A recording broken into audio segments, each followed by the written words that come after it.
This weekend was very hectic. I'm sure it's because we had two induction ceremonies. One for our seniors and one for the prefects. Our school fathers. Let's jump into the news. Welcome to another exciting edition of the BNB, Bleoo News Bulletin, brought to you by the Leisure Society of Accra Academy. We bring big news from our part of the world and beyond. And now the headlines. In local news, most state scholarship recipients do not return to serve Ghana, reports from PAC indicates. The National Cathedral project, now the world's most expensive swimming pool. Information from Forsen. In international news, Sean Daddy Combs charged with racketeering sex trafficking. Also, Michael Blanson on how his Eurobond losses was affecting his free school funding at Agona in Samba. Also in sports news, Aston Villa makes a strong return to the Champions League with a convincing victory. Later in the segment, we will bring you some weather forecasts and sports fixtures. I am in the person of His Excellency Prince Afobe, and I'm here with His Excellency Obi Michael. So now the news in details.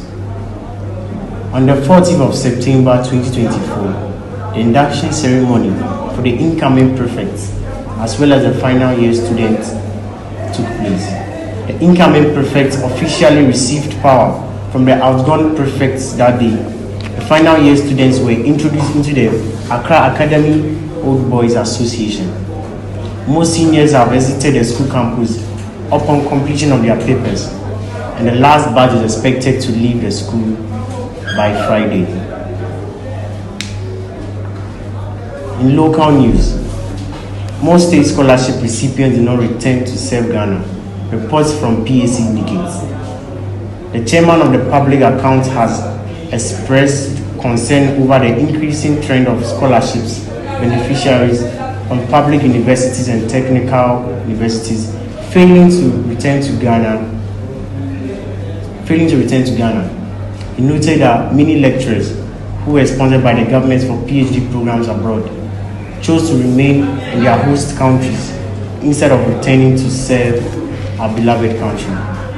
He also pointed out that previous Auditor General reports revealed cases where lecturers who benefited from these scholarships refused to fulfill their bonds, with many not returning to serve their country. In other news, the National Cathedral project, now the world's most expensive swimming pool. Information from Forsen. In a post on Twitter on Tuesday, September 17th, Dr. Castle Forsen, minority leader in Parliament, expressed his frustration over the lack of progress on the project, which has been in development for several years, but shows little visible advancement. Dr. Forsen pointed out that despite the significant public funds allocated to the National Cathedral, the only thing present at the site is a water-filled pit. He likened the situation to an abandoned illegal mining site, calling into question the management of the project and the transparency of the fund. And now for international news. Sean Daddy Combs charged with racketeering sex trafficking. The 54-year-old rapper and producer was arrested in Manhattan on Monday night. Combs could face decades in prison if convicted of the three felony counts he faces: racketeering, conspiracy, and sex trafficking. Combs enticed women by giving them drugs such as ketamine, ecstasy, and promises of career, support, or romantic relationships, prosecutors said. Combs then used surreptitious recordings of the sex acts as collateral to ensure that the women would remain silent, and sometimes displayed weapons to intimidate and abuse victims and witnesses, according to the indictment.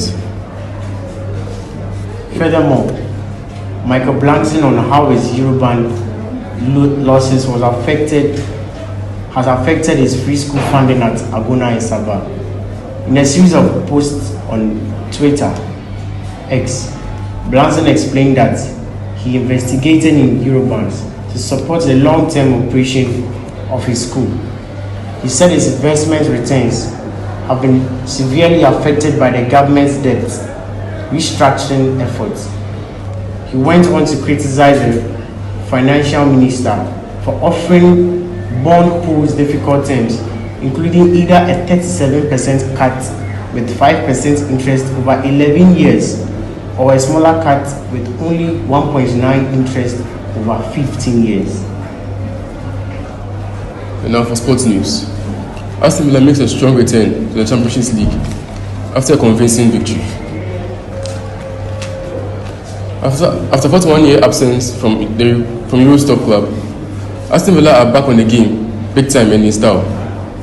The results mark the latest milestone in Villa's remarkable transformation. Emery, who has now triumphed in 79 European matches since 2009-2010, more than any other manager apart from Pep Guardiola and Jose Mourinho. For this week's European Champions League matches, the following teams went head-to-head. Juventus versus PSV, with the scores being 3-1. Bayern Munich versus Dynamo, with the scores being 9-2.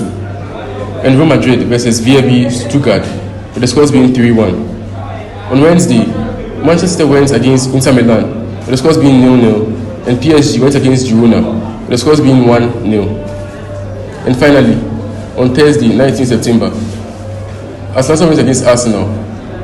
We have Atlanta going against Arsenal, Atletico Madrid going against RB Leipzig, and Madrid Monaco versus Barcelona. And now the weather forecast. On Friday, 20 September, we should be expecting cloudy skies with temperatures ranging from 83 to 75 degrees Celsius. On Saturday, 21st September, we should be expecting partly cloudy skies in the morning, increasing clouds with periods of showers later in the day, and temperatures could be ranging from 84 to 75 degrees Celsius. On Sunday, 22nd September, we should expect scattered thunderstorms developing later in the day, with temperatures ranging from 83 to 76 degrees Celsius. And finally, on Monday, 23rd September, we should be expecting showers early in the day and partly cloudy skies in the afternoon, with temperatures ranging from 83 to 75 degrees Celsius. This has been a wonderful time with you. We hope to bring you more news.